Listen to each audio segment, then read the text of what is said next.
We got a very special guest in studio right here. I'm very fired up about this. He's going to take you from the NFL's Red Zone to NBC's Gold Zone during these Summer Olympics. Scott Hanson, my buddy, in studio. Tom Pelissero, great to see you. You're doing an awesome job filling in. I appreciate that, man.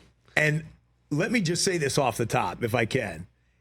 And I mean this wholeheartedly, and I hope Rich sees this as well. I love this show. Oh. Or at least my phone thinks I love this show, because every time I open up social media of any form, the algorithm is pushing me. Oh, Rob Reiner talking about Andre the Giant and Princess Bride? Yes, please. Kevin Costner, Celebrity True or False? Don't mind if I do.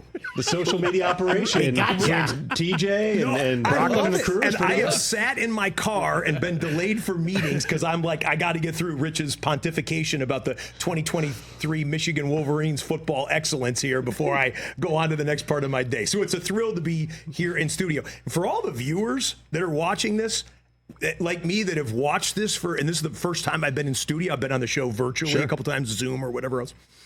The studio is super. It's phenomenal. Beautiful on the tube, but it's great. Although Del Tufo, Brockman are way over there. Yeah. We try to hide Del Tufo behind the cameras back there. I would love to give everyone a backstage tour. We don't want the guests to see Mike. Yeah, no one wants to see me. My old pal Mike, we've known each other for 20 years. 20 years. 20 years. What's your best Del Tufo story? Ooh, I was thinking about Del Tufo on the way over here. On the drive-in, I'm like, I'm going to blow Del Tufo's eardrums out because everybody knows me on RedZone. Do you see how far they put the microphone from your face, Scott? Exactly. I could have put the Give me a microphone good 2-foot buffer. That's the biggest gap I've ever seen on this show. That's my guy. And all the amazing audio technicians that I've worked with through the years, from NFL Media, NFL RedZone, NFL Network. I test the meters. You got to be on your point when I start picking up the excitement and the enthusiasm. As I hope to on Gold Zone. So we got the Gold Zone. Yes, sir. Streaming live on Peacock, 7 a.m. to 5 p.m. each day, July 27th through August 10th. It's you, it's Andrew Siciliano, Matt Isman, Jack Collinsworth, serving as hosts of the Gold Zone Whip Around Show, which will stream for the first time live on Peacock during NBC Universal's coverage of the Olympic Games, Paris 2024. So the NFL, you're 7 hours of commercial-free football every Sunday. I can't do that as well as you can. But the Olympics is a different cadence, right? It's not a bunch of similar events going on at the same time. So what is this actually going to look like? Yeah, Gold Zone, Red Zone, everyone thinks it's a one-for-one, especially with my involvement, with Andrew's involvement from being the DirecTV Red Zone host for all those years that he excellently hosted that show. The Paris Games will be different. You're dealing with a 6-hour time change. We're going to be doing everything live. Mm-hmm. I'll be handling the primetime events, primetime Paris time, which will be middle of the day for the folks in New York and the East Coast, late morning for the folks out here on the West Coast.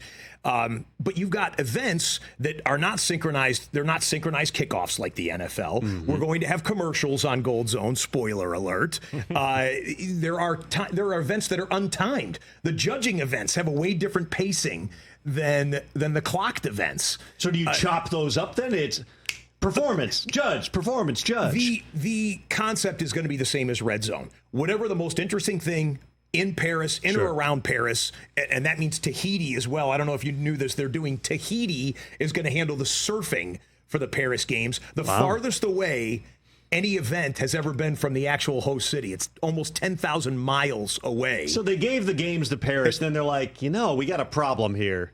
Not doing a lot of surfing. Exactly. You can't. The sand only goes so hard, so fast. So they're out in Tahiti. But anyway, we will go wherever the action is hottest at any given moment, just like we do on Red Zone. That's the basic concept. But we're all a little. It's like, let's see how this plays out, because sometimes there'll be lulls in the action. There are a few. I've gone through the entire day by day, hour by hour. There are a couple witching hours built in there, which for the NFL Red Zone fans, I'm sure they just had a Pavlovian response to me bringing that up. But there are some times where there's going to be amazing. The gymnastics or the swimming or the track and field and a wrestling event and USA basketball are all going to hit at the same time, and it's going to be fun to rock and roll on Gold Zone. You're always in one of my ears on Sundays, Okay. whether I'm at a NFL stadium or if I'm at home. Yeah. I'll be watching one game on my TV, and then on my laptop I'll have you so that I'm not missing, because you know what I do as an insider. It's tracking injuries, it's tracking guys who got ejected, fines, interesting storylines, whatever it might be. And I'm always amazed that you can draw, when you got the Octo Box, you got 8 different games, and you can keep up 99.9% of the time with the names of the players. Now all of a sudden you're talking about badminton. How in the world do you prepare for all these different, not just the sports, but the names and the people that are in them? Yeah, and to try and not only remember the name, but then to say Ishislava Shkidishvili, the backup goaltender for the water polo team from Turkey. There's no way that's the real person. It's not. Okay, I just checking. made it That was a very solid. You should you. just do that. Throw in names that don't exist and see who picks up on it. His mom's not watching from Turkey, so, I'm probably in the clear on that. Well, definitely not, since he doesn't exist. There you go. I am daunted by the preparation. I have an email sitting in my inbox with an attachment that is 145 pages of nothing but handball. Now, have you ever watched the handball before, Tommy P? I can't say that if you said, Tom, go play handball, I'd even know what that entails. Where to go or whatever. I wouldn't have a clue. Handball is basketball meets water polo in terms of throwing a ball into a net. See, I would have thought it was slapping the ball. Well, you do use your hands. No, it's not like a racket sport like that. On a basketball court, though, with some maneuvering that's kind of almost like field hockey without sticks. And that's a very, very juvenile description of what handball is. But the research is prohibitive. I brought my research binder here, and this is like the cover page, and this is like 50 pages of just high level stuff. What we want to do is, we recognize that it's only once every 4 years, 3 years in this case, since the Tokyo Games with the delay because of COVID, that people, they know Simone Biles' name, right? Everybody knows Katie Ledecky's name, but there are some top American athletes who you only hear their name once every 4 years. Ryan Krauser, one of the greatest shot putters of all time, well-deserving of amazing national and international attention, but he might only get it on the world stage once every 4 years. We want to be able to tell those stories, and I've got to be well read hour by hour when we could be going to any one of these events. You want 39 sports, 329 medal events from more than 205 countries/delegations, more than 10,000 athletes at a couple of dozen venues. It's daunting. And there's always changes every year. There's always sports that drop and they're at. What's new? What's new in these Olympics? Well, glad you asked. New this year, breaking, AKA break dancing. Yeah. Break dancing is an Olympic sport that. this year. Yeah, I'm in for that. They tried it out. You know how they do? They ramp it up. They do it like the NFL will do it with a rule change. Sometimes they'll try it just in the preseason, but not implement it until the next regular season. So breakdancing has been a competitive sport worldwide for a while, but an official Olympic medal sport this Paris Games. And do you want to know the history? And I had to study this, so I'm gonna whether you say yes or not, I'm gonna tell you. No, please do. We got all the time in the world for you, Scott. Can you stay there a couple segments? Because I want to dig in on handball. You want to know who knows the history of breakdancing?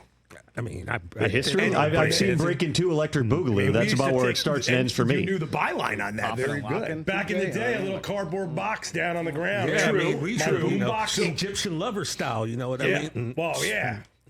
Oh, you got a little. Did you take him on camera? TJ, keep it going. Okay. How would you hold on, TJ, get up, give us a little bit. Scott, call the break. Call the break. Come on, TJ. Okay, we gonna do a little pop locking like that. There you go. I was expecting, that's all I got right now. A 920 head spin, but I don't have enough. We're on a turf here. I can't. That would take off. That's the problem. So breakdancing. It's actually a pretty interesting story. It goes back to the audio experts in the world. There was a DJ, a Jamaican American DJ in the 1970s, mid to late 70s, who would DJ parties. And of course, back then it wasn't about, mixing necessarily turntables, certainly not the electronic apparatus that they have. Today. You'd literally put on a record and play or a cassette and just play it and get the next one ready and try and blend it in. Well, this DJ would notice doing parties for young people that the crowd would dance more vigorously during the non-lyric portions of the songs, during the breaks of a song. So he's like, how can I elongate to keep my parties being the best parties? This was in the New York City area. I want to say Brooklyn, maybe. Yeah. And Scott, this is DJ Kool Herc, I believe you're speaking Herc, about. it was. Yeah, absolutely. Yeah. Good knowledge. Kool Herc, DJ Kool Herc, or goes by Herc, H-E-R-C, which I assume is short for Hercules in some way. I'm not sure, but and he was credited being the godfather of what became breakdancing when he started elongating or figuring out a way to elongate the breaks of a song, which also intertwined with hip hop music and rap music and the origin of that. So now here it is all the way in the Olympic Games. And we've got a couple Americans. Victor Montalvo, I believe his last name is. He goes by B-Boy Victor. Yeah. Is the gold medal favorite. So American sports fans, you're going to be rooting for your boy Victor to pop it and lock it and put a gold medal and here's Star Spangled Banner. And there's no question this will be one of the most popular events for people to watch. You're trying to get young people to watch the Olympics. That's going to be huge for them. I went down a rabbit hole because the New York Times did this story a couple months back that was about the origins of the Olympics. Because people might go, all right, breakdancing, this isn't a sport. Yeah. But in the early days, it was a sports and arts competition. So there were literature medals, there were art medals. Yeah. And so the Times story was basically trying to find the artwork, sculptures, and paintings, and they're all over the world. Some of them are publicly displayed, some of them are in warehouses in different places. And so this was always part of it. We always just think, okay, it's the decathlon and more recently basketball, but it's all these different things that kind of make this a unique event. Well, you've got the ancient games, which was revisited when Athens hosted back in 2004. Right. You've got the ancient Olympics, which was running and jumping, as you would imagine, the human activities that we do on the earth. But a lot of that was geared also towards soldiers back then. Like modern pentathlon was basically done by the founder of that was also the founder of the modern Olympics, which is more like 100 and some years old, that wanted to say, what would a courier, a military courier have to do? Well, he'd have to ride a horse, he'd have to run for a bit, he might have to shoot, he might have to swim, and that's how the modern pentathlon came about. So, of course, throughout human evolution, all these different aspects of different games. We've got 20 different forms of kayaking. There's 22 different cycling medal events that are out there. What's the one where they're in they ride in a circle the whole time and like a weird, it's like an angle? Cycling, it's like there are a bunch of different names for those that I'm still actually memorizing that are in cycling, believe it or not, has the third most medals of any of the sports. Everybody knows there's a million track and field events, right? There's like 47, I want to say, track and field medals. And that includes the throwing events, the jumping events, right? Then swimming has the second most, something like 36, I believe, medals handed out. Which is how inevitably you have some swimmer who wins like 8 medals in a game because they just keep swimming. Exactly. And Katie Ledecky could become the most decorated female Olympian of all time in this one, which is she's just otherworldly. But cycling has the third most, 22 medals. I've got all this information that I'm trying to. You guys are my test audience for the Olympics. And so you're going to have a desk. Let's go. You're going to have a similar type, right? You're going to be in a booth calling this, but you're going to have a desk. Yep. So is there just a stack of every different sport, or how are you organizing this? I'm a little bit of a hard copy guy. I do like hard papers in front of me sometimes, and I like to write my own notes. I do this on RedZone as well, because I feel like if I put my hands in the sauce, we have our excellent research teams with whom we work at NFL Media, and I'm sure you work here when you're guest hosting the Rich Eisen Show. I could let them do all the work, but it's got to get into this brain. Right. So I like taking some of that and just manipulating it myself, putting it on my own spreadsheets and everything, which gets it into my mind, which means I like hard copy paper. But yeah, I'll be married to the computer, the hard copy, and then I have a personal researcher. Shout out Kirk Meyer if you're watching this one, young man from UNC Chapel Hill, and he is my go-to on anything Olympics. If he doesn't know it, he knows where to find it. And we all know that as on-camera Absolutely. talents, we are beholden to the folks that know where to get all the information. So I also know what a news junkie you are when it comes to the NFL. So this is happening July 27th to August 10th on NBC and Peacock. Yes.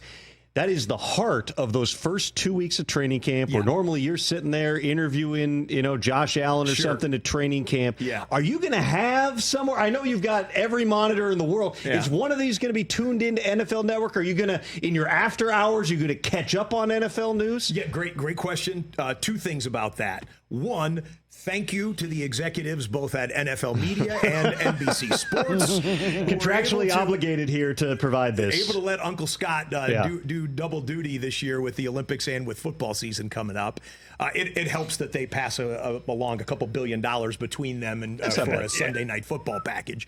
But and then two, as I am in your ear when you're out, if you're out at an individual stadium, you, my friend, and Mike Garafolo and Ian Rappaport and the rest of the great crew at NFL Media are going to be in my ear while I'm hosting Gold Zone because I have to. I will keep in touch, whether it's through the websites, after the fact, or curating some of the stuff that my buddies will be watching all day on NFL Media while I'm busy with the Olympics, just catching up on the little twists and turns during the preseason. And I've got like a week or two before at the end of the Olympics, before the beginning of Week 1 Red Zone, September 8th, 2024, coming at you at 1 o'clock in the p.m., hitting that octo box that I'll really, really cram and catch up on. I'm fascinated. I heard your discussion about the kickoff, the new kickoff. How they play it out in the preseason will be interesting. Well, and I think that the things we've talked about a lot through the offseason is it rarely goes the direction that everybody's saying out of the gate because you're going to have some experimentation. Nobody tackles in training camp. Yep. You're going to be figuring out what your kicker can do. Is there anyone else on your team who can actually accomplish that part of it? And then the idea that you could have a ton of kick return touchdowns, which is great excitement on RedZone, but they also don't want to overemphasize that play. And so how do you guard against that? How often do you just simply go, you know what, we're gonna take the touchback? I heard you say it's like cover zero. Is that an original Tom Pelissero? I believe somebody may have mentioned that to me, but I had not heard that description. I thought that's a perfect description.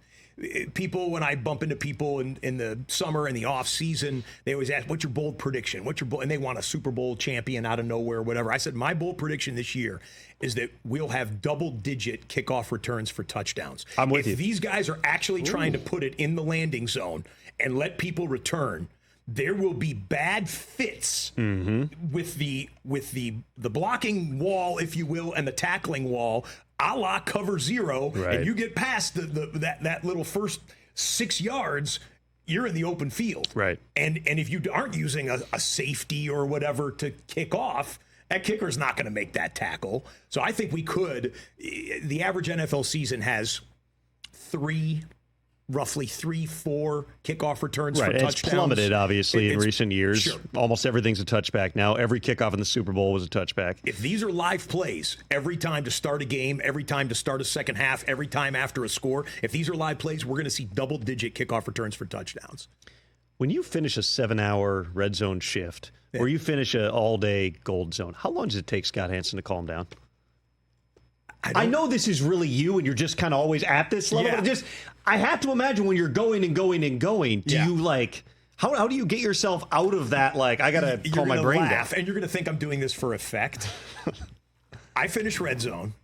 My bladder is famously trained enough that I don't even go to the bathroom right when I take the microphone off. Are you drinking water? Or are you drinking coffee? Nope. So I'm not a coffee dehydrate drinker yourself. at all. I dehydrate myself. I have one bottle of water, and I'll have a Diet Pepsi for a little caffeine kick. I hate coffee.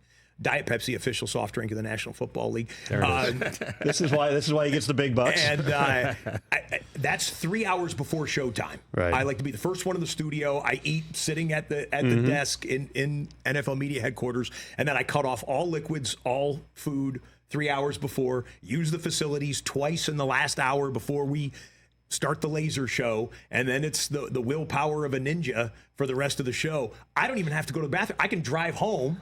And by the way, I'm driving home. You know where we're located. For those who don't, NFL Media is located on the grounds of SoFi Stadium. Literally so across I'm the sitting street. in Chargers or Rams traffic 15, 16 weeks out of the 18 weeks of the regular season. So it takes me a good hour to get home. I don't even have to pee until I get back to my house. But I tell you this in terms of how I just say the bladder stuff because people are fascinated with it. Yeah, it's what you're most famous for. I go home. On my wall in my living room, I have a media wall that I had custom built where I have 5 televisions, a 70-inch screen flanked by 50-inch screens. And I turn all 5 of them on, and I'm just so accustomed to the constant stimulation. Well, that's exactly what I thought it would be like. I don't lie down. I put Sunday Night Football on in the big screen. I put NFL Network to watch all the highlights to do a mental checklist. Yeah, we showed that on RedZone. We showed that on RedZone. We showed that on RedZone. I'll put, if ESPN has a highlight show on, I'll put that on. And then for kicks, I'll put on a news program, and then I'll put on a Marvel movie or a Star Wars movie that I've already seen before that I don't need the audio for, and I can have all that stimulation, and it's not an issue. In fact, it's kind of a comfort zone. I realize I am bizarre, and that's probably why I'm not married either. It's exactly what I figured you'd be like, which is there's no way, like even I doing the insider thing, like I find it hard just to sit still with nothing going on and just watch the game. Yeah. I love football. I really enjoy football, but I'm like, I got to be texting somebody at all times. I'm on the phone. I'm checking up. I'm updating my injury spreadsheet, all this different stuff. And like for you, I just imagine like you get home probably about halftime, right, of the Sunday Night Football game. It's like an hour and a half of Scott Hanson on the couch with the Bud Light starts now.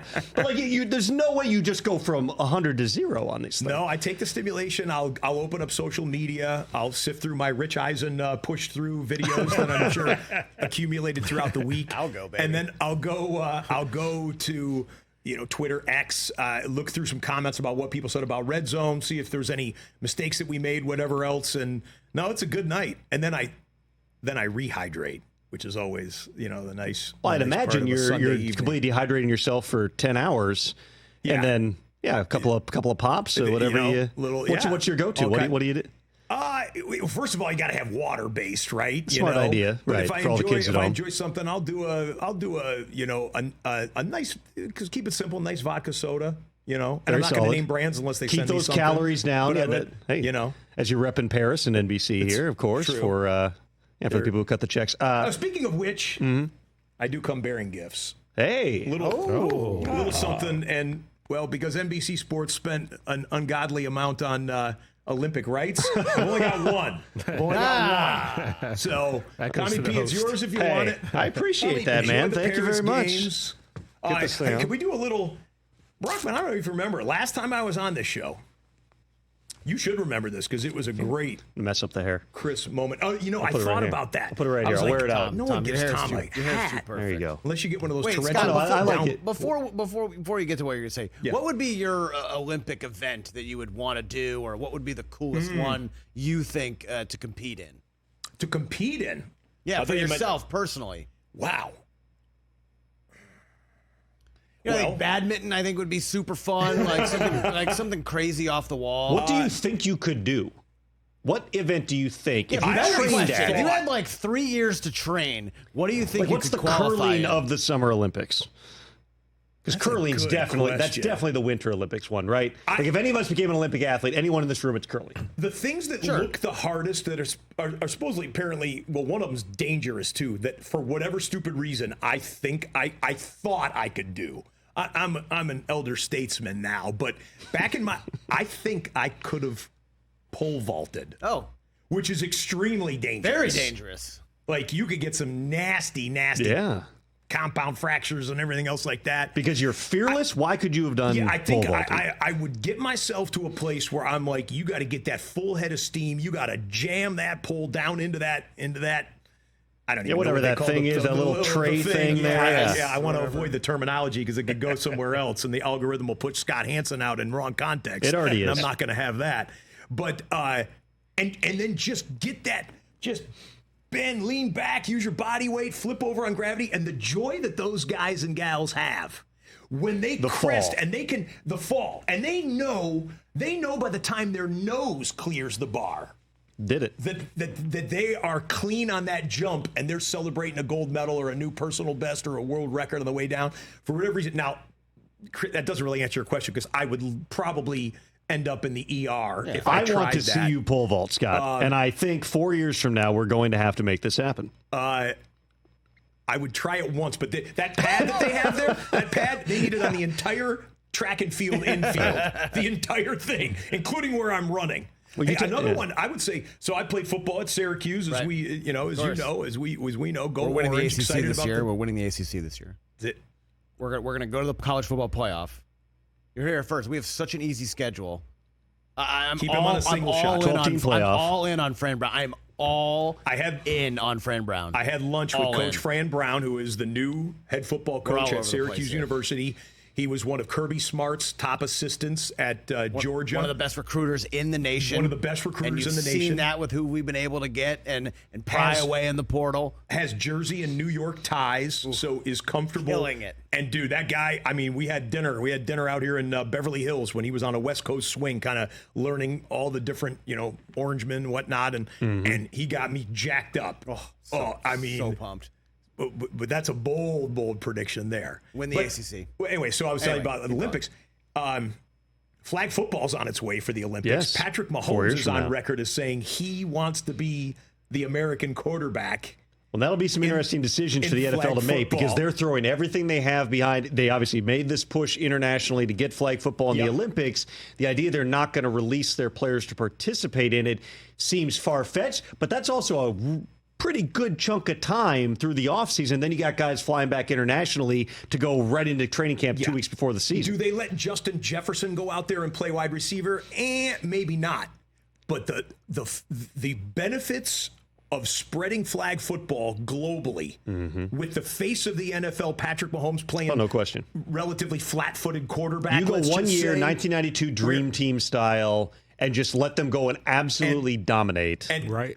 I don't see how we all understand that the NFL protects the product as strong as any industry, forget sport, any industry in the United States.